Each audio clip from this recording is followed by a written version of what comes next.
I want this video to be a gift to the worried and scared one. And what I mean by that is, for the last year or so, I've been learning about internal family systems, and that's that inner family we have within us, and how there's all these different parts. And as Richard Schwartz writes in his book, No Bad Parts, they're all part of our system, and we have to, build relationships with all of them, like in a real family. And there's just all different aspects that they bring to us. And I wanted to share this with you because recently, actually very recently, in the last few weeks, I've noticed a part in me that was just really very uncomfortable and in fear and worry about some life stuff. One thing was health results. I had to have an MRI and needed health results for that. And that's why I'm able to kind of make this video now, I suppose, is because I've just come through the other side of receiving the results, and they weren't anything near as dire as I thought they were going to be. And that's not to say that you're not facing something that could feel really dire. And so what I want to do is just create this conversation to be a gift to the one in you on that day when you might just feel overwhelmed with worry and fear. Because that's what I was feeling in the last while. And I ended up with a 3-day migraine, which sometimes is how my body seems to resolve things. I can be so much worried in my head that it sort of like blows some circuits. Everything ends up, aching jaw, head, neck, like the tension is obviously just built to a crescendo, and seemingly my body has no choice but to bring on a migraine. And there's all different reasons why people get migraines, but that seems to be one of the big tipping points for me if I just really get overthinky and over worrying. And so I know that for me in my life, I actually seek out podcasts and YouTubes and things that can just meet me where I am sometimes. And sometimes, you're really not in a place for various types of things, and it's hard to find something that can settle you when you're feeling that kind of inner panic or worry or fear. And so I just wanted to say that if you're in that moment, that I wish energetically just being here with you and seeing you and getting it. It's only in a sort of like a distant sort of a way. Obviously I don't know you, you don't know me, but I think in general, some of these feelings are sort of universal. We all go through these things, and maybe some are better at handling them than others. And I sort of identify as a highly sensitive person, and I think I understand a bit now that was created by trauma when I was really little. And so, my high sensitivity is what probably makes me really, really enjoy fine details in artwork and making paintings. Sensitivity can be brought to our creativity in a beautiful way, but it also can wreak havoc on us when we're coping with, that overthinky kind of time, which I think too can get really exacerbated with menopause, with the fluctuating of hormones and the really low estrogen and things like that. They all really can play a part. And I'm not an expert in that area either, but I've been listening to some who are and learning that, the brain goes through big changes in menopause. And so in early menopause, I was waking up at night with sort of like night terrors, where you really catastrophizing your whole life. And that is so destabilizing and really, really challenging to walk yourself through. And I was wishing there were more resources, more kind information that I could reach out for, and just sort of receive that validation or that understanding that you're not going mad. It's really helpful because sometimes, like again, those parts in you, one or other of them really might feel like you're going a bit mad.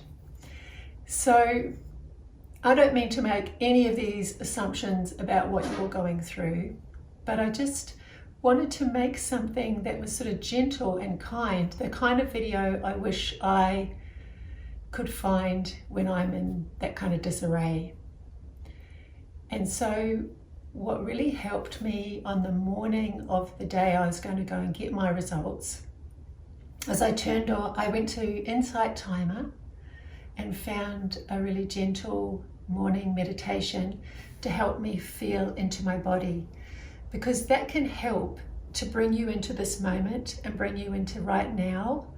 Because what I find when I'm in the worry is you're really running into the future and creating a lot of story around what could happen, what might happen, what you're afraid of happening, what you don't want to happen.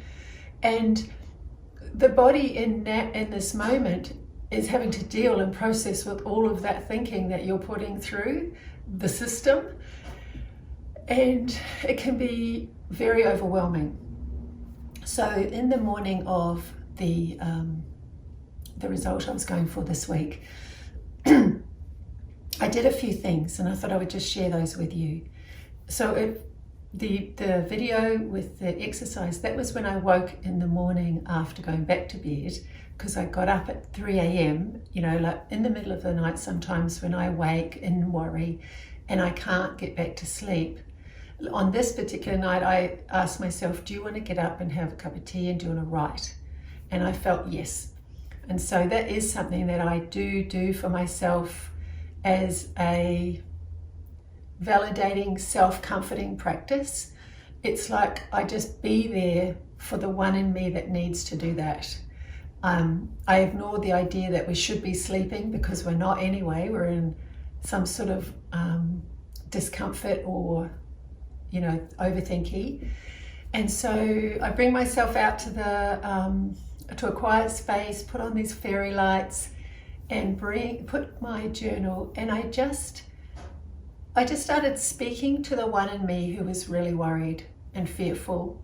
And I just wrote down all of those things that she was saying. And I kind of just had a conversation with myself, with the parts in me that had the worries.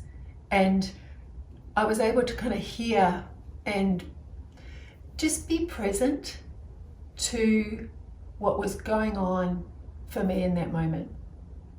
And that can bring some comfort too. It's like, that's the most exciting thing to me about internal family systems, is realizing that you have all the parts and then you have the self, the main self, like the main pillar self. It has these qualities that all start with C, that I will find the list and put it in here because I haven't got any notes with me, I'm just talking. But there's like calm and courage, creativity. There's all these C words that relate to that state, that self. And so sometimes for me with writing can help, and this is why people have IFS therapists, because talking it out with somebody else and they can ask you these kind of questions, and you can locate in your body where it's really uncomfortable. It might be up here near your throat, might be your aching head, thumping heart, nervous belly, and then you sit with that part for a little bit, and then you might ask, what's it feeling? What does it feel like? And what's its worry? And that's what I was doing, and it was really, really helpful, because when you start to ask the questions and feel into your body and perhaps write it down, you're creating a tiny bit of separation from actually that's all you can feel. When when you're in that kind of terror, fear, worry, you think that is the entire you, and there isn't anything else that can be expressed in that moment. For me, you're like filled up to here with it, and you've lost sight of the fact that you've got a very strong, empowered self that can actually take care of all these parts. There's a self in us that can take care of the worried one. And that's, I think, what I really needed reminding of. That the fear and worry is not all of me. It's an aspect of what my life experience was in that moment. And so I hope that makes sense. What else could I say about that?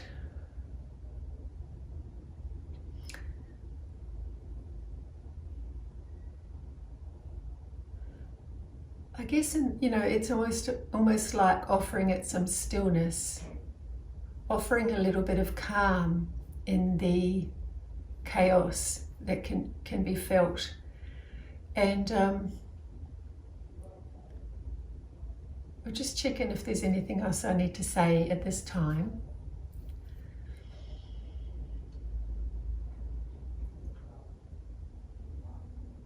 Oh, that's the other thing I did. I asked for help. I asked a dear friend, and she was able to listen, and she was able to offer me comfort. I reached out to my sister,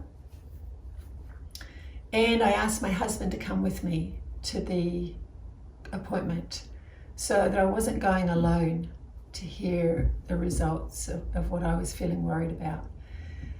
So if that's something that is available to you, to remember to ask for help if you feel like you need it. And if you haven't got anybody around you, I just want to acknowledge how really hard that is on top of all this. I just want to really acknowledge that. That's a really hard place to be when you're trying to manage it all on your own.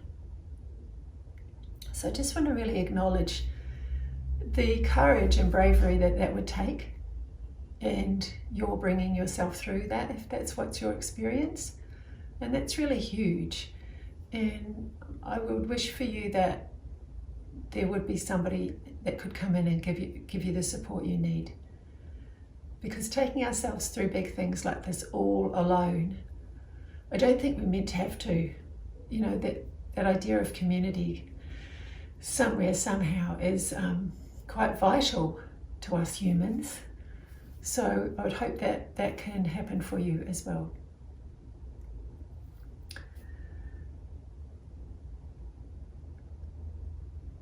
Okay, so in this instance, when I got the results, they were actually a lot more positive than I had anticipated. And it's given me, I suppose, a bit of a wake-up call that even though a couple of practitioners were suggesting one dramatic course of action, the actual tests and the actual results from those didn't warrant that at all. So that's the thing too. Sometimes you've got to follow your inner knowing that the course of action that you're being guided toward, just check in with your body. Does it really feel true for you? Because it might not be. And it's really hard because we're not medically trained, most of us, to know whether we're just making it up, if it's just our fear, or is it our inner guidance and inner wisdom that actually knows what this body needs, your body.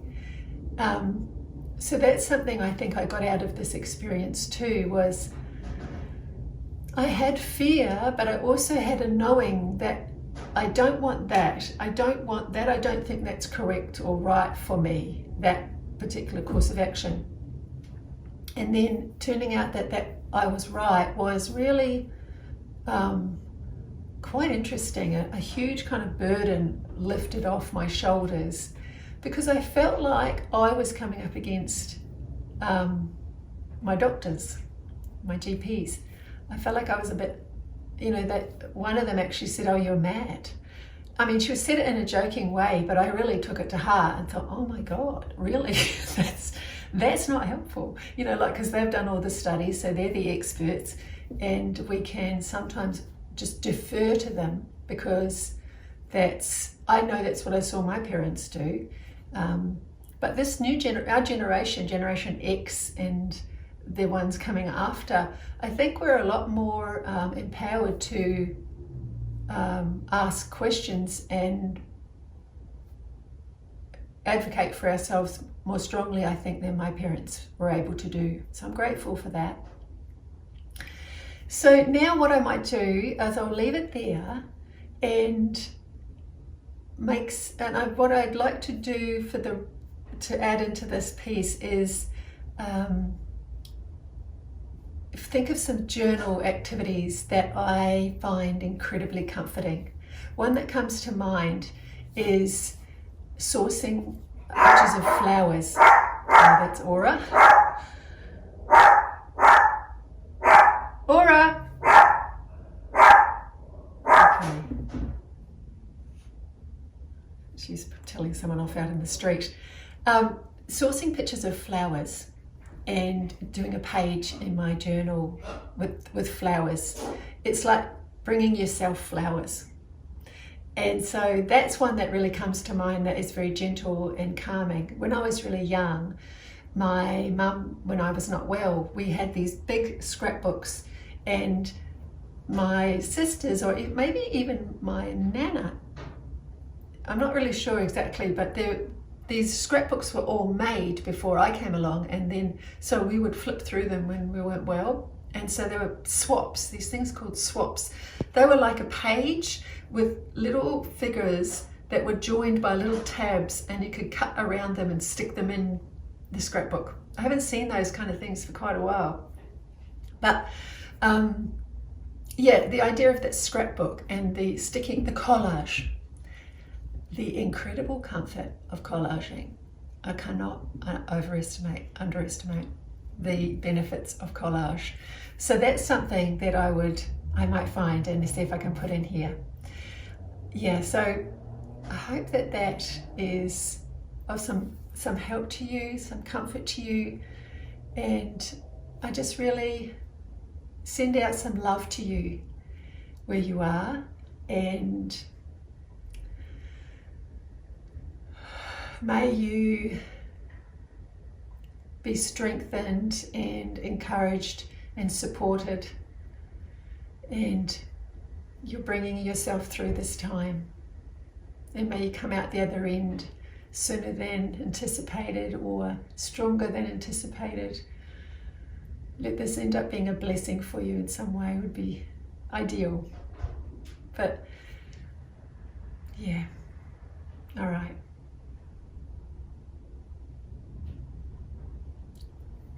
Till next time, see you. Self-care is never a selfish act. It is simply good stewardship of the only gift I have, the gift I was put on earth to offer others. Any time we can listen to the true self and give the care it requires, we do it not only for ourselves, but for the many others whose lives we touch. Parker Palmer. Adding a little piece into the video showing just a few pages of a couple of composition books that I've kind of made into my notebooks, or notebooks to take notes after a workshop, or to do that self-inquiry kind of thing that you might want to keep. So I've covered up the writing in some of them and just showing you just a bit of collage that I've enjoyed putting in these notebooks, and that you can create kind of an energy around the page for yourself. So that's what I'm going to put in here.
I'm out in the park and I am feeling disappointed I didn't get my vlog out last week. So I'm just going to bundle things together. I haven't been well enough to make things last week, so and then we went away.